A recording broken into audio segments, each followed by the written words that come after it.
Chamalma. Yeah. Chamalma, Chamalma. Chamalma. Chamalma. Chamalma. Chimalma. Yeah. Hey, welcome back. It is great to see you. If this is your first time tuning in and you like the videos, consider giving me that thumbs up and maybe even subscribe so you can tag along on these goofy adventures. And I'm Erica and I'm coming to you from Crushed.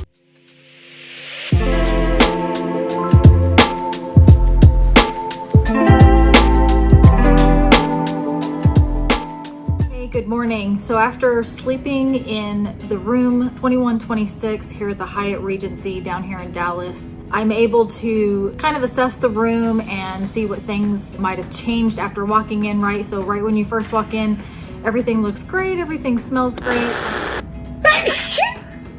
Ooh, the cedar down in Dallas really gets to me. So after staying in the room one night, you start to see a couple things that you might not have noticed right when you first walk in. What I noticed was things were a little dilapidated. Not much though, not really not much.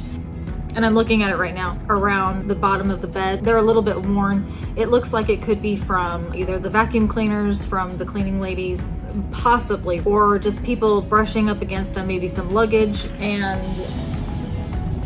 do you hear that? Sirens. That's the other thing. So I walked in and I was like, okay, I can kind of hear the traffic outside. And then you go to sleep. So Dallas, highly populated.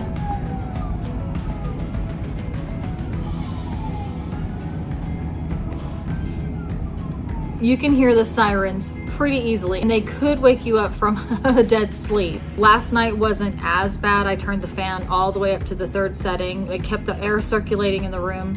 And I did hear some noises outside with the traffic, some sirens, but because the fan was up so high, I really didn't hear them that much. It is definitely something to think about if you have a room facing the highway. If you're a really light sleeper, it's something to maybe bring up to the front desk. Hey, you know, can you switch rooms to the other side? Not to promise that the traffic isn't as loud on the other side, but I would assume that it would be a little less based on the fact that it's not facing the highway. And you want to have a good sleep, right? So just work with the front desk, ask them if there's a possibility for you to move rooms. And you can hear the sirens again. Oh my goodness. What is happening?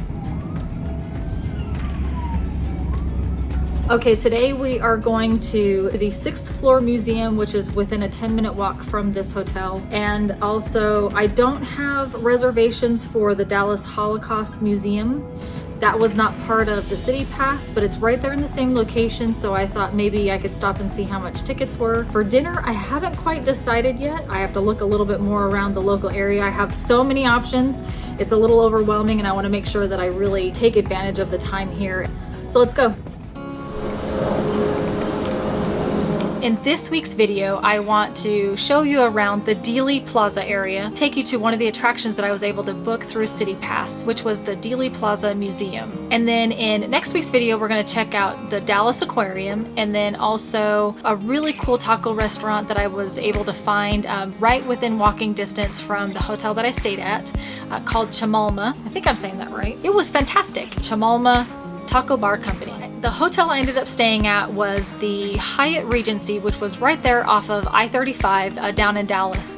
And within walking distance, probably about 10 minutes, probably about 10 or 15 minutes, you're able to walk from the hotel up the sidewalk to what's called like the Dealey Plaza area, and there's a couple different attractions that are there, where the Kennedy Memorial was and some government buildings. They were doing a little bit of construction at the time, but it wasn't bad. It didn't really take away from the experience. And in this area was the Dealey Plaza Museum that we're going to go to here in just a second. There was no filming allowed, but I was able to take a few pictures, so I want to show you some of the highlights of that attraction. I did try to use the same approach going to this museum that I did Botanic Gardens, and it did not work out in my favor. I ended up having to wait an hour for me to be able to go through the museum. I just showed up and I was like, I got City Pass, you know, I'm good to go. This was not a great idea. What I should have done is looked a little bit ahead of time, and on their website they actually asked you, you know, how many people are in your party, and then also look for the times available. It wasn't too bad because I was just by myself. I was able to go in with the next group of people, and it was about an hour from me showing up. So it wasn't too bad. I just took that time to walk around the plaza area and get a little bit more footage of the grassy knoll, and also some cool fountains. The staff did a great job of keeping everything clean and sanitized. As more and more people become vaccinated, you know, restrictions are going to start loosening. The staff did a really good job of making sure that everyone stayed socially distanced and only you and your group would get in the elevator. This museum did a really good job of breaking down the events leading up to President Kennedy's death, and then also gave more background about his name. Wow, senility is sinking in. How did I forget that? Okay, Lee Harvey Oswald. Okay, so yeah. The museum also did a great job of giving more back history about Lee Harvey Oswald and the different events leading up to President Kennedy's assassination. Even though not all of the attractions that I visit are just absolutely positive, there's still something to learn, and that's what I like to do. Something a little bit different, learn something new, learn more about a topic that maybe I'm not quite familiar with, and that's what this museum did. I would highly encourage you to also check out this museum if you have the opportunity. And it really reminded me of how precious life is and just love the life that I'm in. Whenever you're getting out there and you're learning more about our history, don't forget to get out there and love the life that you're in. And of course, whenever you're planning these trips, just crush it. What was that? It just feels like I'm being watched.